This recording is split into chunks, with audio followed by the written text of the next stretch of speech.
Hello friends, പുതിയൊരു വീഡിയോയിലേക്ക് എല്ലാവർക്കും സ്വാഗതം. അങ്ങനെ അലീനയെ വിളിക്കാനായിട്ട് കൃഷ്ണമോൾ മുകളിലേക്ക് പോകുന്നുണ്ടെങ്കിലും കൃഷ്ണമോൾ വന്ന് പറയുകയാണ്, പോകുന്നവർക്കും വരുന്നവർക്കും കാഴ്ചവസ്തുവായിട്ട് കാണിച്ചു കൊടുക്കാനായിട്ട് അലീന ചേച്ചി മൃഗശാലയിലെ മൃഗമൊന്നുമല്ല എന്ന് പറയുകയാണ്. അപ്പോഴേക്കും വൈജയ്ക്ക് ദേഷ്യം വരുന്നുണ്ട്. അങ്ങനെ കൃഷ്ണമോൾ താഴേക്ക് ഇറങ്ങി വരുമ്പോൾ വൈജ വളരെ മോശമായിട്ട് സംസാരിക്കുകയാണ്. എന്തെടുക്കുവാടി അവൾ അവിടെ? എന്താ അവിടെ ഇരിക്കുകയാണ്? അവൾക്ക് എന്താ അവിടെ സംസാരിക്കാനുള്ളത്? അവൾ എന്ത് ചെയ്യുകയാണ് എന്നൊക്കെ ചോദിക്കുമ്പോൾ, അമ്മയുടെ ചില വാക്കുകൾ കേൾക്കുമ്പോൾ എനിക്ക് എന്നോട് തന്നെ അറപ്പ് തോന്നുന്നു എന്ന് പറഞ്ഞ് കൃഷ്ണമോൾ അവിടുന്ന് ദേഷ്യത്തോടു കൂടി പോവുകയാണ്. അതേസമയം ശിവനും രാജീവനും പറയുകയാണ്, 25 ലക്ഷം രൂപ എങ്കിലും അവൾക്ക് കൊടുക്കാം. എന്നിട്ട് അവളോട് പോകാൻ പറയുമ്പോൾ ലക്ഷങ്ങൾ കൊടുത്തിട്ടുണ്ടെങ്കിലും ഒന്നും കാര്യമില്ല. അവൾ എന്തായാലും ഇവിടുന്ന് ലക്ഷങ്ങളൊന്നും വാങ്ങിച്ച് വിട്ടുപോകാൻ പോകുന്നില്ല. ഇതൊക്കെ നേടാൻ ഇരിക്കുന്ന അവൾ എങ്ങനെയാ അതൊക്കെ വിട്ടുപോകുക എന്ന് വൈജയന്തി പറയുന്നുണ്ട്. അങ്ങനെ അവരെല്ലാവരും പോവുകയാണ്, നാളെ വരാം എന്ന് പറഞ്ഞിട്ട്. അതേസമയം രേവതിക്കുട്ടിയാണെന്നുണ്ടെങ്കിൽ അലീനയുടെ ജീവിതത്തിൽ സംഭവിച്ച എല്ലാ കാര്യങ്ങളും ബാലേന്ദ്രൻ അറിഞ്ഞതും മകളായി.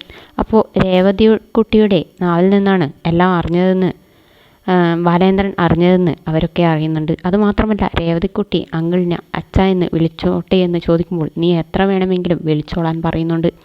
പിന്നെ കാണിക്കുന്നത് ശിവനും കമലയുമൊക്കെ കൂടിയിട്ട് ഒരു രാഷ്ട്രീയക്കാരനെ വിളിച്ചു ചർച്ചയ്ക്ക് വേണ്ടിയിട്ടാണ് ഇവർ ഇനി ശ്രമിക്കാൻ പോകുന്നത്. അപ്പോൾ ഏതെങ്കിലും ഒരു സ്ഥലത്ത് വെച്ചിട്ട് ഒരു മീറ്റിംഗ് അറേഞ്ച് ചെയ്യണോ എന്ന് പറഞ്ഞിട്ടുണ്ട്. കാരണം അലീനയെ എങ്ങനെയെങ്കിലും അവിടെ നിന്ന് ഇറക്കി വിടാനാണ്.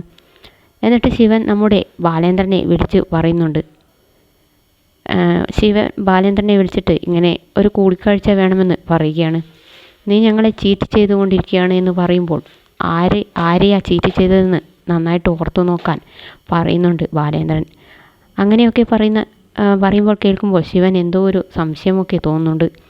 ശിവൻ നേരെ അമ്മയുടെ അടുത്ത് പോയിട്ട് പറയുന്നുണ്ട്, അലീനയും ബാലേന്ദ്രനും തമ്മിൽ നമ്മൾക്ക് ആർക്കും അറിയാത്ത എന്തോ ഒരു രഹസ്യബന്ധമുണ്ടെന്ന് എന്നുള്ള കാര്യം പറയുന്നുണ്ട്.